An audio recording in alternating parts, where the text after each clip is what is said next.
100 दाणे 1000 दाणे करतो, त्याची आम्हाला कधी मिळणार किंमत? स्वामीनाथन आयोग हा सुद्धा आता एवढा अंशतः चालू आहे आणि त्याला सुद्धा 20 वर्ष झाली किंवा आता. प्रत्येक गोष्टीला आम्हाला आंदोलन का करावं लागतं? आम्हाला दिसत नाही का? माझ्यासारखा एक मठ्ठ माणूस, मला त्या डोळ्यातली वेदना कशी कळली? आणि सगळ्यात गोष्ट कुठली आहे की आता दोन पक्ष वेगळे असतील, बीजेपी असेल काँग्रेस असेल,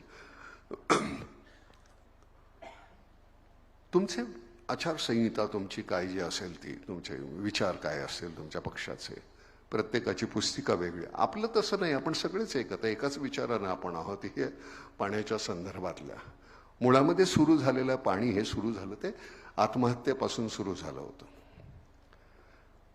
माझ्या इथं शेतामध्ये करत असताना माझ्याकडे परवानगी आहे की मी खडकवासल्यातून पाणी घेऊ शकतो. तर मी म्हटलं नाही, मग माझ्या जमिनीत मला कसं करता येईल? मोठं शेततळं आहे, मला पाण्याची कमी नाही, 90 फूट खोल विहीर आहे. पण माझ्याकडे जी सुविधा आहे ती प्रत्येकाकडे का नसावी? मला खरं सांगतो, मी नेहमी म्हणतो की माझ्याकडे कधी भिंतीच नाही आहेत. माझ्याकडे डोंगर आहे, इकडे डोंगर, इकडे डोंगर, इकडे डोंगर, आणि मध्ये मी राहतो. शहरामध्ये नाही राहणं जमत.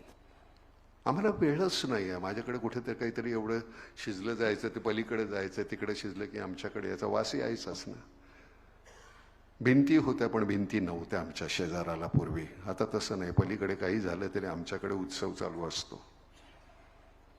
आपण एकमेकांशी, आपण ह्या सगळ्या संस्था, त्याचं नाव काही ठेवा तुम्ही, एक सामूहिक नाव ठेवा.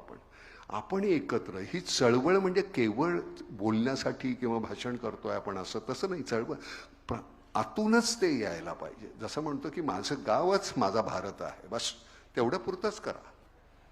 प्रत्येकाने तेवढं केलं की झालं, सगळं आमचं समृद्ध होईल भारत.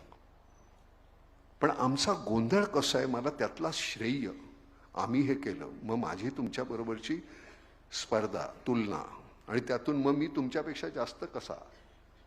काही गरज नाही त्याचं. विक्रम गोखले हा माझ्यापेक्षा अप्रतिमच नट राहणार मरेपर्यंत, मी त्याच्यासमोर कोताच राहणार, हे मी मान्य करायचं.